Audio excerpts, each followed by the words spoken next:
نن د سوره توبه اخیری آیاتونو داسې وظیفه درته ښیم چې که ټوله زندګي تاسو داسې کم حاجتي چې ټوله زندګي مو په دې کې تېره شوي، وظایفو باندې ستړي شوي یې، هر قسم دعاګانو باندې ستړي شوي یې، یاد ساته سوره توبه اخیری دو آیاتونه چې دي په دې کې دومره خزانې پرتې دي، دومره کمالات پکې پرتې دي چې زه تاسو ته نشم بیانولی.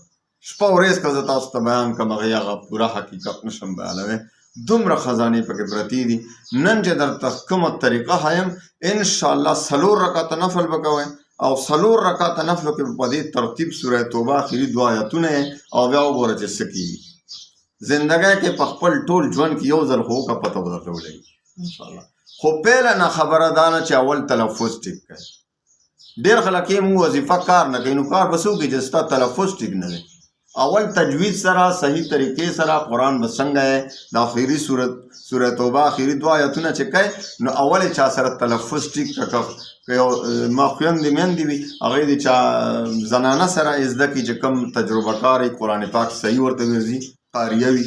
او دغه شان زما رونه ملګري چې دي هغه سړي دي هغه یې چې دی نو چا قاري سره دې زده کړي چې صحیح طریقې سره تلفظ اول زده کړئ، ځکه چې ستا تلفظ ټیک نه اثر به چېرته نه راځي.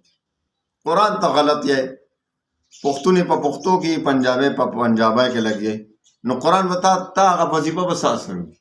نو وړاندې هغه ټیک کړئ. د سوره توبه ټولو نه غټه فایده دا ده چې د محمد رسول الله صلی الله علیه وسلم محبت په دې فضله کې پیدا شي، نزدېکت به درته حاصل شي انشاءالله، قربت به حاصل شي.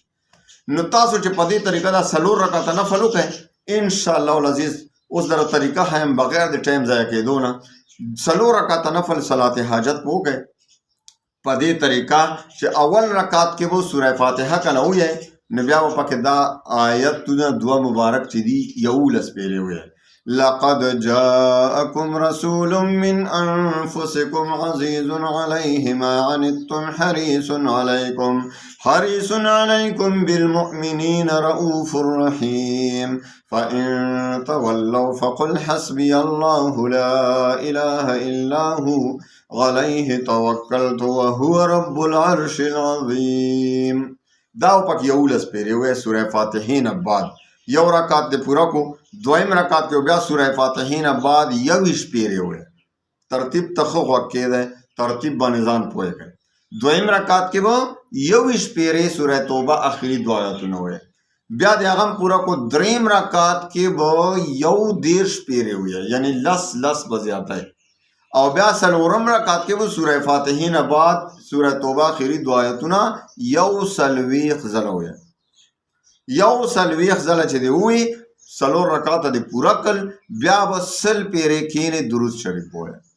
هر درود شریف مختصر وایئ، اللهم صل علی محمد وعلی آل محمد وبارک وسلم، یا بل درود شریف هر یو کم چې 100 پیرې به ووایئ او بیا به 100 ځله استغفار وکړئ. استغفر الله الذي لا اله الا هو الحي القيوم واتوب الیه. یا ودا وایئ استغفر الله ربي من كل ذنب واتوب الیه. هر کوم استغفار چې تا ته یادي، کوم چې حدیثو کې راغلي دي هر یو چې هغه وایئ. استغفار یعنې توبه به صحیح وباسئ، توبې په نیت باندې. او بیا به اخیري کې بیا 100 پیرې درود شریف وایئ او بیا دعا وکړه چې کوم حاجت دپاره غواړې، کوم حاجت دې ستا پړه کې وي هغې دپاره ښه د زړه نه دعاګانې وکړه، انشاءالله العزیز فوري به هغه قبلېږي. او 3 ورځې په مخه دا وکړئ، 3 ورځې په مخه دا وظیفه او دا 4 رکعته نفل وکړئ، انشاءالله العزیز د دنیا داسې حاجت نشته چې هغه پوره نشي.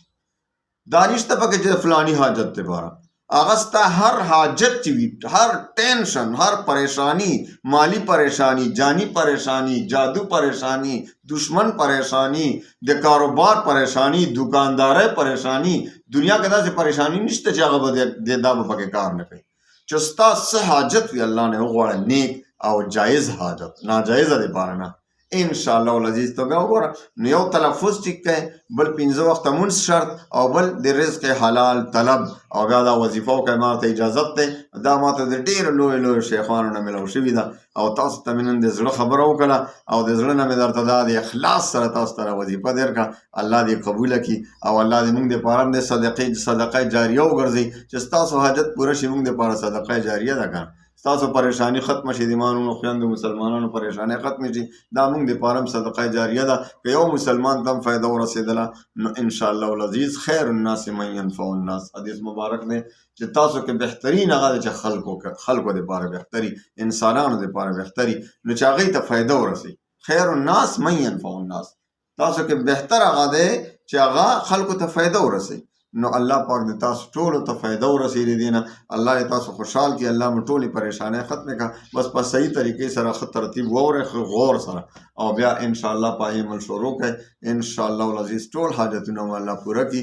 3 ورځې مسلسل وکړئ، او کله چې د ژوند کې څه حاجت پیښیږي بس دا 4 رکعته نفل کوئ. انشاءالله العزیز په دې طریقه ټول حاجتونه هم الله پوره کوي. الله مو خوشحاله ساته، الله مو د دنیا او د آخرت د پریشانیو نه، تکالیفو نه، مصایبو نه الله محفوظ وساته. وآخر دعوانا ان الحمد لله رب العالمین.